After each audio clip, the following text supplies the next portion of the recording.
Hi guys, I'm going to walk you through a quick step of how to get into Easybib to work on your bibliography as a group.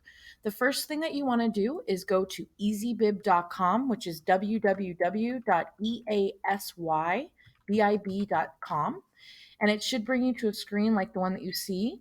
In the upper right corner, you're going to notice that it says login. This should be the first button that you hit. Please don't start creating your bibliography until you hit that login button. Now, when you get to the login screen, do not enter a username or password. This is if you actually had a private account. Instead, you want to sign in with the red button that says sign in with Google. If you're at home, you want to make sure that you're signed into your SAU 73 account before you press this button, because that's the version that the school pays for.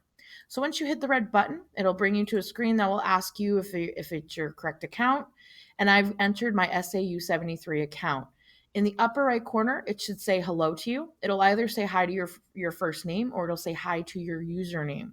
Now you're going to notice that I have projects created below as examples. Your screen might not have anything. Don't panic. It just means you haven't created projects yet. Some of you might have stuff over the years that you've done, and that's perfectly fine. You can delete them, save them. I leave it up to you. But in the regards to this new project, you want to actually hit the orange button that says new project, like so, and it will bring up a screen that looks like this. Tomorrow in class, you need to decide one person in the group to set up this bibliography and share it with everybody else.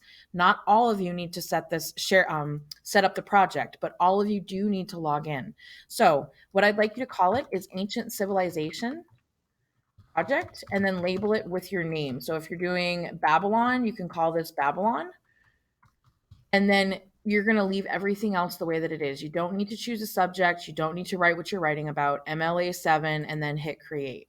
Okay. And then what should appear, if the creation doesn't work, reload your screen and the project should appear on the list. Sometimes our network runs a little slow at school and your project may not show up right away. Make sure just hit reload, refresh the page, and I guarantee it'll be there. Once the project is on the list, then you want to select what is bibliography.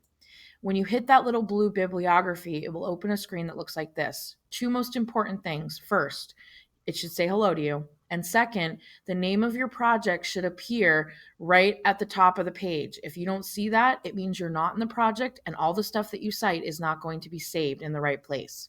All right. The next step before you begin adding citations is you need to share it with the rest of your group. So whoever set the project up, your job now is to share it with everybody else. To do that, you're going to hit this orange button that is share, and you're going to go to the second option that says invite others. You will then enter each person's SAU 73 email.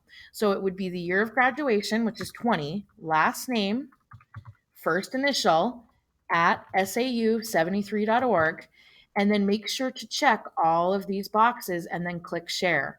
Once you've shared it, their name should appear down here and they should see the project in their own Easybib. That's why everybody logged in. Also, remember to share it with me because you're not going to print off a paper copy for your bibliography. I'm going to grade it electronically and I'm going to grade it through Easybib. So please share it with abarksdale at sau73.org. Check all the boxes and click share. So whoever creates this folder should have 4 names that appear below here. And then including yourself, that would be a 5th person, but you don't share it with yourself. That's silly. All right, so that's the share option. What's important to remember is that everyone should say share and it should have a little green like approved or something next to their name. If it doesn't, if it's yellow or red, come see me and I will help you fix it. Once it's been shared with everybody should be an Easybib and all saying hello. They should see the project appear in their folder, and then they would click on bibliography and everybody can start adding to it at the same time. Why this is important is because I'm going to give you credit for Comp 2, but I want everybody in the same project, so I'm not grading 7 different projects, okay? Remember, for citation purposes, you can cite a website, a book, a video, film, journal, or database. And I will have some walkthroughs about how to do this in class. I'm not going to take too much of your time, but just remember what we're going to talk about tomorrow at the start of class is the credibility of websites. Your job is you need to really assess the websites you're using. Don't just use the first websites you go to in Google. They are there for advertisements. They've paid the most money, and that's why they're at the top. So keep that in consideration. And that's how you get into Easybib and start using it. I will have a walkthrough in class. If you've never used this program at all tomorrow, I'll definitely give some individualized support. But I just wanted to give you into the program and give you a sense for how to start citing. The most important features, it should say hello to you, and your project name should be there, because when you finish, everything will be saved as long as you're logged in. Okay, that's the most important piece. All right, good luck on your project. I'll see you tomorrow.